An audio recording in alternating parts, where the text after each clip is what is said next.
This is 6 Minute English from bbclearningenglish.com.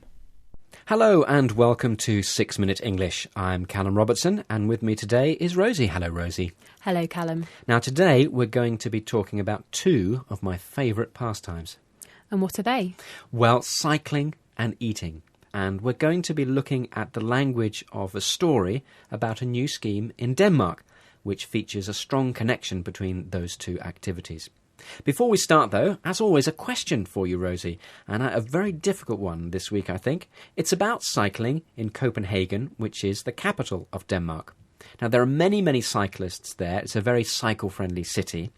Now, according to the Copenhagen government's statistics, how many kilometres are cycled in total every day by people living and working in Copenhagen? Is it A, 1.2 million kilometres? B, 1.6 million kilometres, or C, 2.1 million kilometres? And I can give you a clue if you like. Yes, please. The clue is the population of Copenhagen is about 1.6 million. Right, well, I know that cycling is very popular in Copenhagen, and I'm sure if people cycle, they're going to cycle more than 1 kilometre a day. So I'm going to go for 2.1 million kilometres. OK, C, 2.1 million kilometres. We'll find out if you're right at the end of the programme. So what is the connection between Denmark, cycling and food? Well, a hotel in Copenhagen has started offering guests a free meal if they make electricity for the hotel by cycling. Do you like that idea, Rosie? I think that's brilliant. I might have to go to this hotel. How far do you have to cycle to get a meal then? Well, that's a very good question. And we're going to find the answer by listening to part of a report by the BBC's Sean Fanning. How long does someone need to cycle to get a main course? Guests will have to produce at least 10 watt-hours of energy, roughly 15 minutes of cycling for someone of average fitness, to qualify for a main course. So, Rosie, how long will it take to earn a meal? About 15 minutes, apparently. Now, that doesn't sound too bad, does it? It's not long to be cycling to get a free meal. No, not long at all. No, so why do you think the hotel's doing this? I think they might be doing it as a publicity stunt or a gimmick. Now, that's a good expression, a publicity stunt or a gimmick. Could you explain a little bit about what you mean by those terms? I suppose I mean that they're trying to get noticed by the media because they'll be written about or be on TV or the radio, and then they'll get free advertising. Well, indeed, we're talking about them, aren't we? Exactly, yeah. So it is a new hotel. So it does sound like, a special opening offer. But 15 minutes, you're not going to make a lot of electricity in that time, I would have thought. Let's listen to some more of the report to find out why the hotel is doing this. And in this section, we hear that the hotel agrees that not much energy will be produced, but we do hear what the point is, what the reason is. Listen out for that.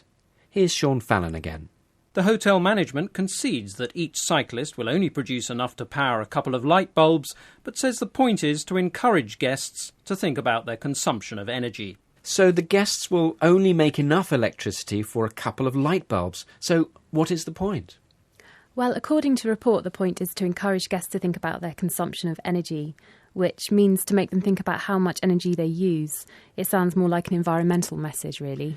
Yeah, it does. I mean, I wonder if that would work. If I was sitting on that bicycle, pedalling away, I don't know if I would be thinking about how much energy I use. I think I would be thinking about what I was going to have for my free meal. But to be fair, this hotel does want to be green and environmentally friendly.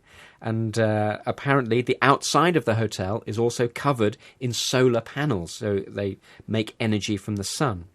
Denmark itself is a very environmentally aware country, and as we'll hear now in the last part of today's report, Sean Fallon talks about another form of renewable energy used in Denmark. Listen out for this information. What other form of renewable energy does Sean mention, and how much of Denmark's energy does it provide? The idea of getting guests to cycle to generate electricity chimes with heightened awareness of green issues in Denmark, which boasts one of the most cycle-friendly capital cities and heavy investment in renewable energy, including wind farms which generate a fifth of the country's electricity. Well, Rosie, what other renewable energy source does he mention, and how much of Denmark's energy does it provide? He mentions wind power, which provides a fifth of their energy, or 20%. Right, now that seems to be quite a lot, a very high percentage of energy provided there by wind power. Well, it's nearly the end of the programme, just time to answer the question from the beginning. According to the Copenhagen government statistics, how many kilometres are cycled in total every day by people living and working in Copenhagen? Was it A, 1.2 million kilometres, B, 1.6 million kilometres, or C, 2.1 million kilometres? Rosie, you said... I said C, 2.1 million kilometres. Well, the correct answer is actually 1.2 million kilometres. Now, although the population is 1.6 million, they don't all cycle every day. Well, that's all from us today. Do join us next time for another 6 Minute English. Goodbye. Goodbye. That was 6 Minute English from bbclearningenglish.com.